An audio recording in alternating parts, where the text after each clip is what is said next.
Hello mga idol, mag-review muna tayo ng sapatos galing sa Sandogo.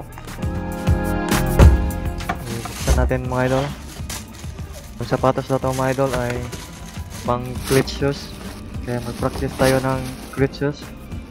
First time ko mag-cleat shoes, kaya fine din to. Ito yung itsura niya mga idol. Para siyang pang trail na design mga idol. Maganda yung itsura ni mga idol. May tie pa sa dito mga idol. Maka secure talaga yung Sandogo na sapatos mga idol. Kasi subok na yung brand nila na matagal masira. So mga idol, yung loob nya ganito, may strap sa mga idol sa gitna. Tapos liston. Ito nga pala yung apakan niya mga idol. May ganito siya kasi pang cleat shoes siya mga idol. Ito yung mga laman sa box mga idol. Meron siyang cover dito. Pwede siya maging flat mga idol. I-scroll lang yun dito yung cover niya para magiging flat. Yung itsura niya kasi mga idol, pwede siyang panglakad, pampasyal sa mga mall kasi maganda yung forma, hindi nalata na cleat shoes si mga idol. Matigas din siya mga idol. Solid yung pagkasapatos niya mga idol. Ito binibend ko mga idol, matigas.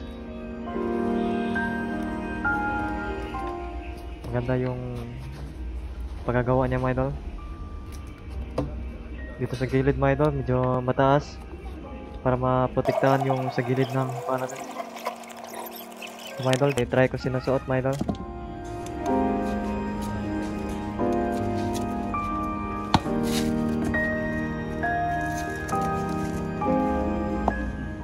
Ito mga idol, maganda mga idol. Yung mataas mga idol, maprotektahan natin dito yung paa natin.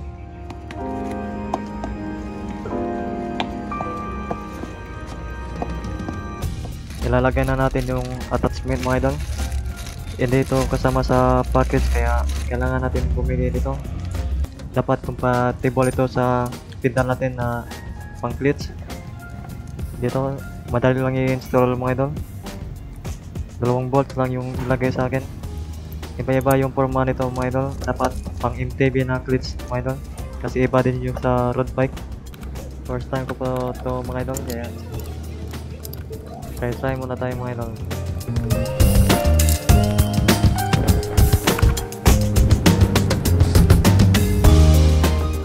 Ito mga idol, na nalagay ko na yung speedy sa 2 paa.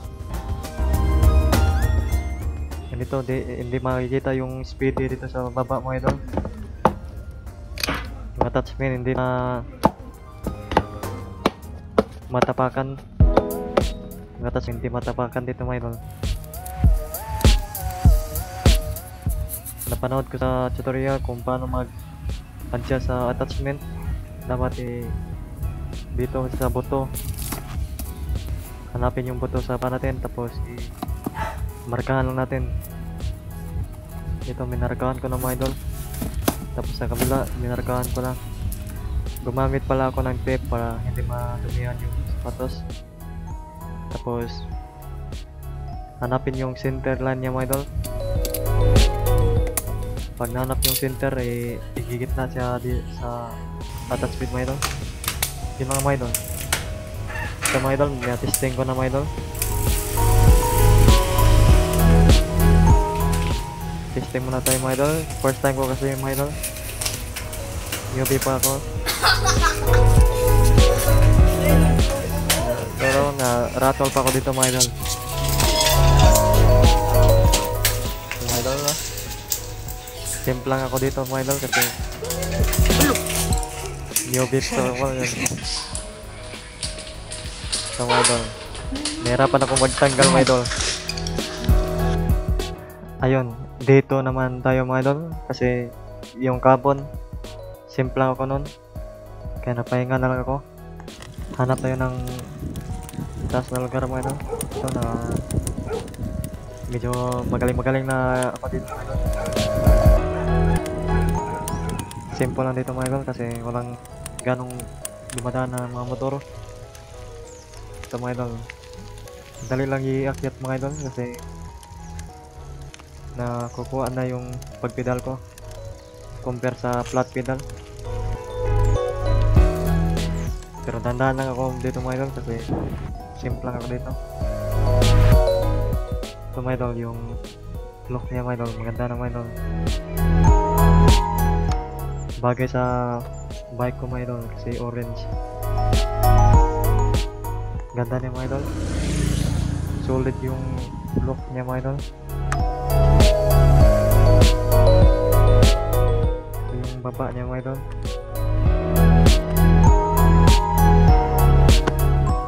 Ito yung pagkapak ko dito mga idol, hindi tumama yung attachment niya compare sa mga ibang sapatos.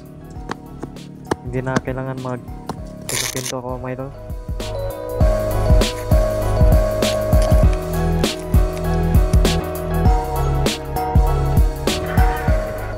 Mga idol, pag flip in ko mga idol.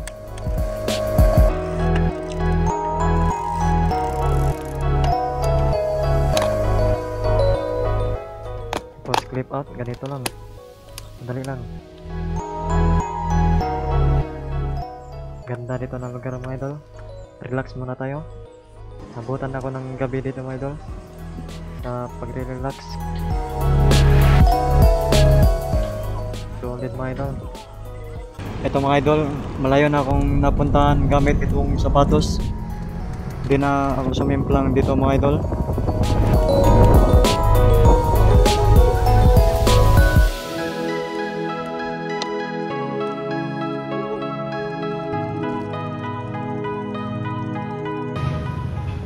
Ito nga pala yung isang Sandogor model na dinamit sa kuya ko mga idol.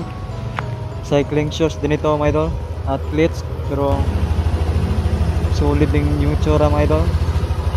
Yung kuya ko hindi marunong mag bike kaya bumili pa rin siya. Mapurma kasi siya mga idol, pwede pang lakad. Ito mga idol, naka NMAX siya. Hindi siya marunong makabike pero ginamit pa rin niya kasi maganda yung itsura, pwede pang lakad. Yun lang mga idol. Salamat sa panonood.